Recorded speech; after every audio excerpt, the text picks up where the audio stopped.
Hey guys, it's Tom from FindTheBestCarPrice.com. You Ford F-Series pickup owners may have a feature on your truck that you didn't know about. It's called the front camera washer. And if you've ever noticed that little square off to the side here, depending on which direction you're facing the truck, from the driver's position, it would be on the left-hand side of the front camera. The front camera washer is actually very useful. And how do you use it? Well, every time you run the windshield washer fluid by pushing that button on the turn signal lever, this automatically works. You might not have known that, but it is there. If you want to see it in action, you can bring up the camera on the infotainment screen and watch it actually work.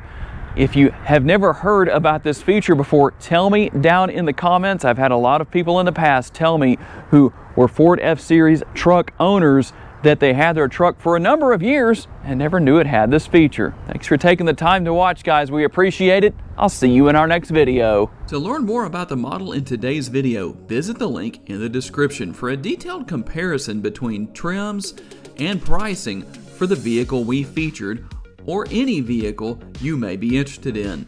These pages feature information such as our recommended trim level based on price, value, and features. Thank you for taking the time to watch today's video. We look forward to seeing you next time.